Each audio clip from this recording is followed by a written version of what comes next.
levaba nos brazos pouquiño a pouco.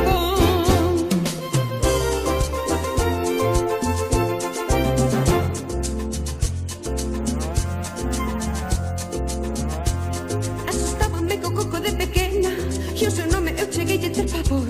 Si dicían que el viña solo cava e pechaba apresurado o meu balcón. Pero agora que eu xa son máis maiorciña non comprendo como tiven tal temor.